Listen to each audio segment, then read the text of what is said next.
Hello everyone, I'm NiiNiiFC, home for all your football and Chelsea related talk. And today, I'm doing a video on why I think we can sign Alex Sandro. Now, we've all seen and read the reports from yesterday. Morata, the general manager of Juventus, has stated that a bid of 52.2 million was turned down for Alex Sandro. And the offer came from Chelsea. Now, what Morata basically stated was that, of course, Juventus want to keep him. And why wouldn't they? You know, he's top 3 best left backs / wing backs in the world. You know, the top 3 for me: Sandro, Felipe Luis, and Marcelo, who are all Brazilian by coincidence. And of course, they want to keep him at the club. But he did say if the player did want to go, they're not going to hold him back. So what does that tell me?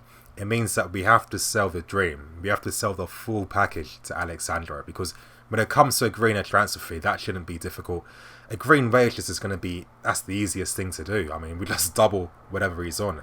And I think allegedly he's on like, what, 75 or 80,000 euros a week. I'm not too sure about that, but I think that's the last report I read. So again, that's going to be fairly simple when it comes down to negotiating. Why do I think Alex Sandro could potentially leave? Now, I think it's how players see Juventus in the modern game today. We know that they've been very dominant in Serie A, but maybe you could say the overall quality in competition, not in terms of players, but in competition, isn't as high, as Juventus have been steamrolling it in the league recently, and it's been fairly simple. And of course, if you're a top player, are you going to get the same sense of satisfaction when it's almost guaranteed that you're going to be winning at least 2 trophies a season in Italy? I don't think so. And also another bit of a side note, you know I love my side notes. When a reporter questioned Dani Alves about Dybala, he stated that he felt that Dybala needs to leave if he wants to improve as a player. And of course, what he's basically saying is either look to go to England or look to sign for Barcelona or Real Madrid. And I kind of feel that's how a lot of these players see Juventus, as like, not a stepping stone, that's a bit too disrespectful, but it gives you a great platform to move on to better things. You know, you become a top world-class player, and then you start to play for a big team. And I think that, honestly, I think that's the route that Alex Sandro is probably going to go down. Now, who's the guy to try and bring him into the club? Well, he's everyone's favourite enemy. That's Michael Emenalo. And I think that, I know he gets a lot of hate, but just to give a little story, basically, when everyone in the world was linked with Neymar when he was at Santos, Neymar's agent is his dad, and he said that Emenalo met them at a hotel in London, and he gave them a speech for an hour, and he said that it's one of the best speeches that he ever heard. And he said that at that time, when a lot of agents or club officials were trying to get into contact with them, they just ignore phone calls and say they weren't interested. They listened to him for an hour to hear his offer, and they said that it was very, very tempting. And basically, I think it went along the lines of Emenalo comparing his situation to, like, you know, Michael Jordan joining Chicago Bulls, and how, you know, he took them to another level, and, you know, he became the face of basketball. And he was trying to basically say that if Neymar was to come to Chelsea, he could have that same equivalency in his career as Michael Jordan did at Chicago Bulls. And I mean, yeah,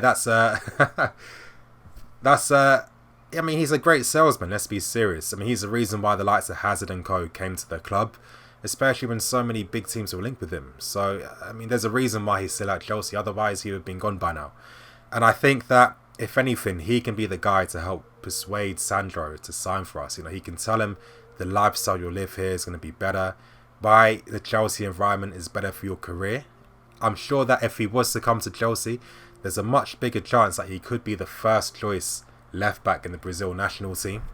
And I think that obviously when it comes to wages and what's good for his family, I think it's fairly simple. And of course, we have a Brazilian contingent already, and a bit of a Portuguese contingent as well, if you count the backroom staff and, you know, players like that. And I think that it'll be very easy for him to actually settle in and get to grips with the system, because the big thing is he'll be coming to a club where he's tailor-made for that role. So it's not really going to need much, getting used to or adjusting to the system, which I think is a big bonus. And honestly, Alex Sandro needs to sign for us. Now, I'm going to explain why Sandro needs to sign for us. Now, I make this point quite a lot during my live streams. When you have an attacking left wing back that doesn't need support, that actually transforms the way that a team can attack. I'll give you an example. Moses on the right hand side. Now, Moses doesn't need support when pushing forwards. And there's a difference when it comes to fullbacks or wing backs compared to the ones that attack and the ones who play more supportive roles. The ones that attack, they attack the space. They don't need any support around them to actually push forward. But the ones that do need support, like Kyle Walker, you tend to see Eriksen pushing out wide, or Lamella, or whoever's out wide, pushing out wide. Once Kyle Walker sees that there's a player there, then he feels safe to push forward and advance. And it's not every time that he overlaps. Sometimes when, of course, tactically when the pressure's there set by Tottenham, he can get forward, but 9 times out of 10, he needs that support before he pushes on. Moses, on the other hand, doesn't need that. How often do you see Pedro and Moses actually link up? How often do you see Pedro even come out to the right-hand side to allow Moses to advance?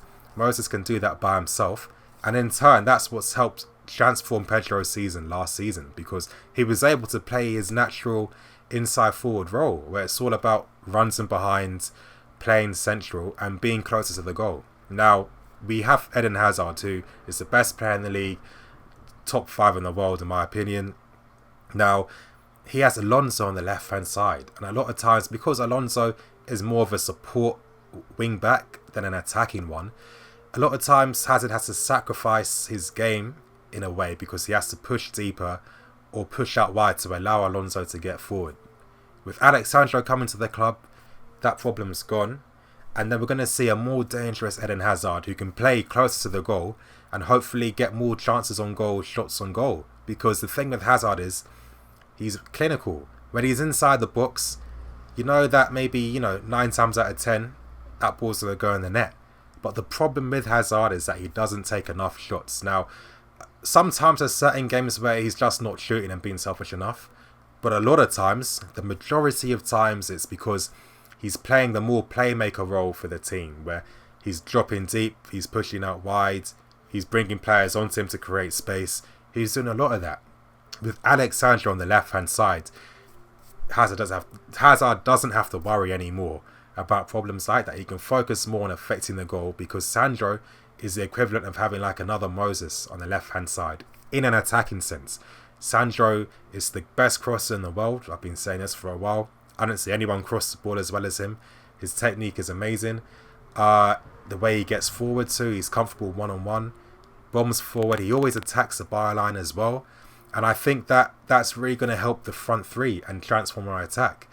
That's my thoughts on why I think we can sign Alex Sandro, and why we do need to sign Alex Sandro for next season to really take this team and the way we play to another level. Because you know my opinions. I want Chelsea to be at the top with the likes of the big boys in Europe. The likes of Real Madrid's, Barcelona's, Bayern Munich's, like we used to be 10 years ago. We need to be at that level. That's the whole point. When you're at when you're a club like Chelsea, that should be the goal. Now, anyway, you guys, thanks for watching this video. Please like, comment, and subscribe. Definitely comment. I want to hear some of your thoughts and opinions. And yeah, I'll definitely see you for the next video. I'm going to have 2 videos coming out in the space of a week, so tune in for that. The next one is going to be on why I think Lukaku is going to be the perfect signing for us up front. So you don't want to miss that. But anyway, you guys, thanks for watching, and I'll see you all later.